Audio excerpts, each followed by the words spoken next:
had a question about the Hare Krishna mantra. Basically, when we obviously chanted, we just started. So want to ask just about pronunciation. We had just a bit of a discussion about with the Ram. Should we say Ram or Rama? Well, in my opinion, the full Sanskrit pronunciation is Rama. The Bengali pronunciation may be Ram. In Bengali and Hindi also, the M in itself constitutes that akshara. So when you say Ram, the A part of the Ma is understood. So if you say Hare Ram, it's not altogether wrong. You know, in terms of that language. But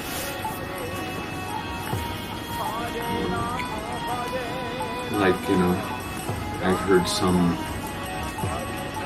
statement coming from somewhere, someone, where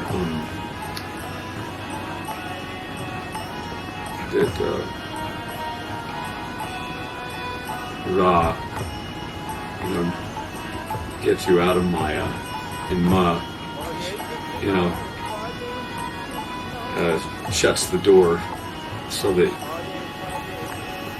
you don't go back into Maya, or Maya doesn't again enter. But the M, you're not just saying Hare Ra, you're saying Hare Ra. Understood. So Ram is also complete, but it may not be as complete as Rama. I prefer to say Hare Rama, although sometimes, depending on the tune that I'm singing, sometimes Ram kind of like corresponds to the configuration of the tune better. But, you know, I think the preferred thing is Hare Rama. And that's the original Sanskrit. You know. The Ma is pronounced in Sanskrit. In the other languages, the Ma may not be pronounced indeed.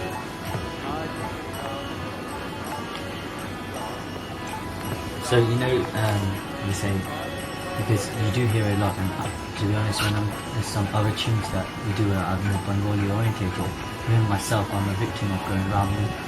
Ramu? Ramu means Rama. Ramo. Not all Ramo. Ramo. Ramo. Yeah. Ramo. Yeah, well that's, you know, in Bengali they may be like that. You know, they pronounce it's just like they say in Oriya, they say Hare Krishna. Krishna. And here in Braj and other local village areas, they'll say Hare Krishna, Krishna, Krishna, Krishna, or Hare Krishna, Krishna. It's not even Krishna, no, it's Krishna. But Krishna is also is the same name. Krishna, you can't criticize them saying that they are not pronouncing, you know. They've just turned Krishna into Russian. Krishna. Krishna. Even the Kishan. Kishan Lal means Krishna. Kishan. Sometimes you hear Hare Krishna. Yeah, well, you know, that, you know, I wouldn't personally advocate imitating other people's speech defects. I mean, for what purpose? So we can be cooler than thou? Because we have, a certain speech defect, that kind of characterizes us as belonging to a certain ethnic group or something. The name is there in Sanskrit, Hare. Hare Krishna. Krishna. Krishna. Krishna. Krishna. And in Chinese, Kalisina. Kalisina, because they can't pronounce the R. So are we going to criticize them that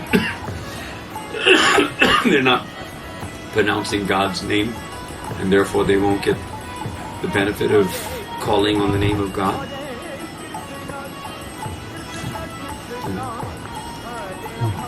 The real question is, who are you denoting by that name? In one language is God, in other language is Bhagavan, in the other language is Dios. Different names for, the one substance. So, it doesn't mean that the substance involved changes just because the name is different in some way or another. Although, in the Sanskrit language and in Brajbasa language, the name may be different than in Sanskrit language. The pronunciation may be different.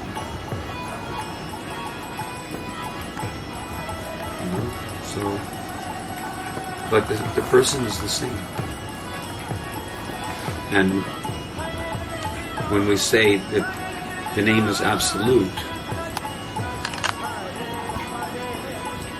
when we say the name is absolute,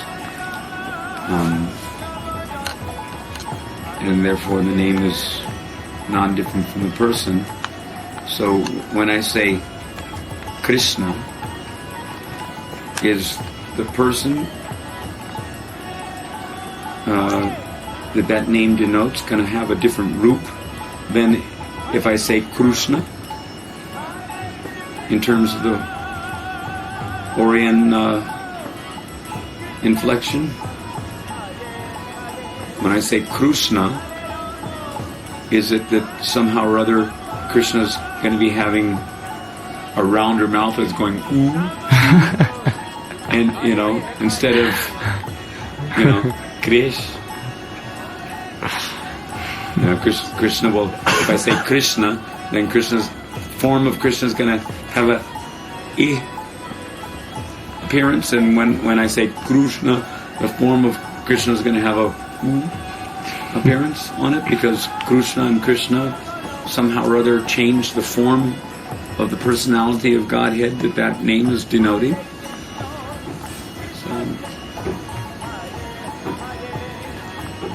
When the Chinese say Kalisina, does that mean that,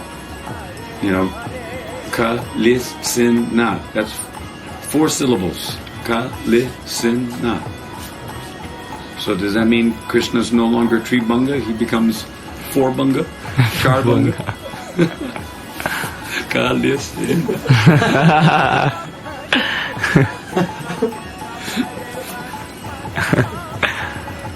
He puts a little extra curve, added attraction.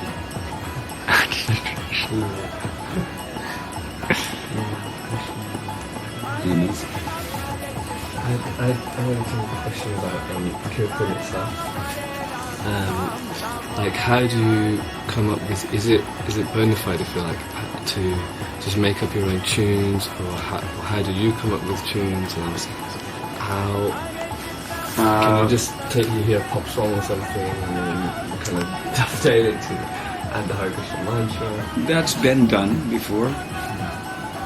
Hare Krishna, Krishna Krishna, Hare Hare. Yellow Submarine. I mean, there are devotees who do like that. Hare Krishna, Krishna Krishna Hare Hare. Or Hare Krishna Krishna Krishna Hare Hare Hare Rama Rama Rama Hare Hare. I love to see and hear you do that kirtan, you know. Christmas time. I did it one time here in the temple on Christmas Day. Well, that would be Christmas Day, wow. got the style going on. But you know. How do you come up with kirtan? Well, the thing is that honestly speaking, since I've come to India more or less to embrace, or at least to learn the culture here, and to learn. I mean, some people might label it as another brand of ethnicity, but there's things about this particular ethnicity, if that's what it is, which I appreciate perhaps more than the sex, drug, and rock and roll culture that I grew up in. And even if we want to say that, you know, Brahms or Beethoven, or that these were more sattvic, I say probably more rajasic, you know, a little less tamasic. You know, they were creative, so they may be in a higher mode, but as far as the tune is concerned, I don't see them as in of themselves being beyond the influence of the modes of material nature. You know, it might be better to be more sattvic, but Krishna doesn't advocate sattvic bhojan as such. In the Gita, he describes what is bhojan in the mode of ignorance, bhojan in the mode of passion, bhojan in the mode of sattvic guna.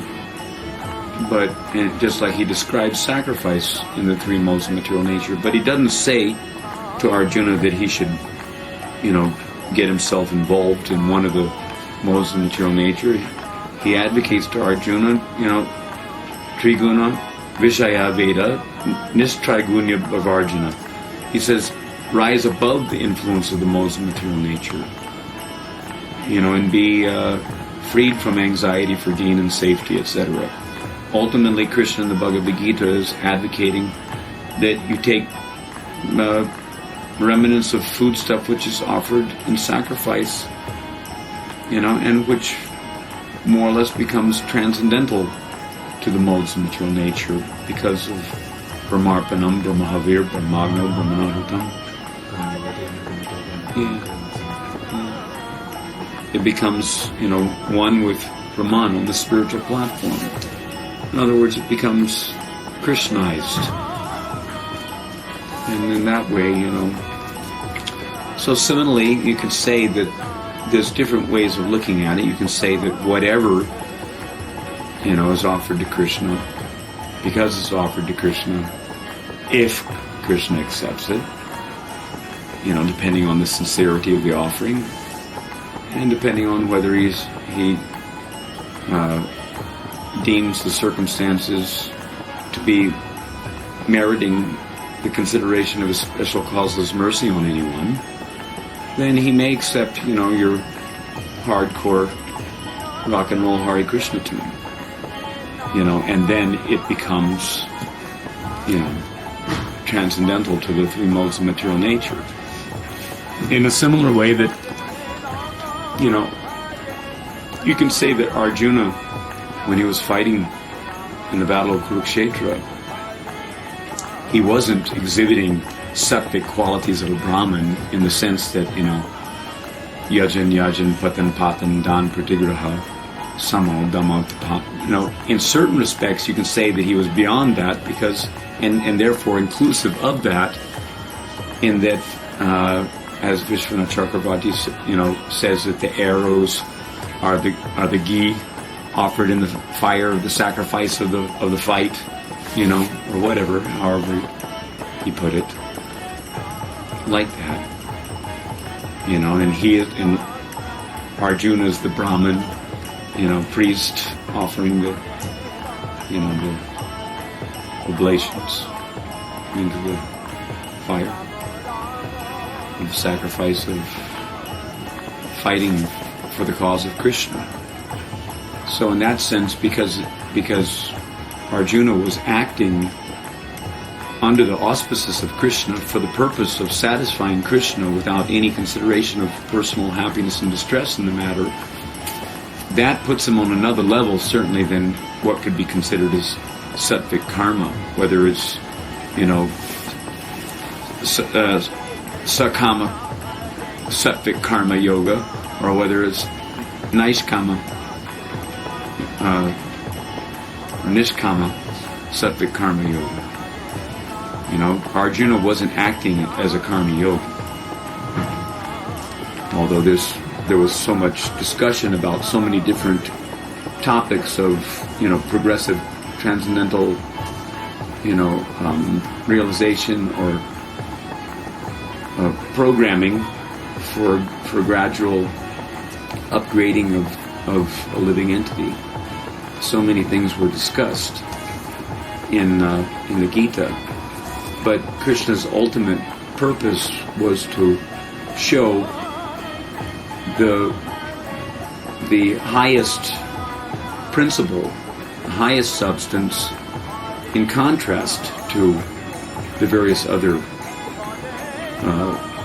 categorical topics of discussion.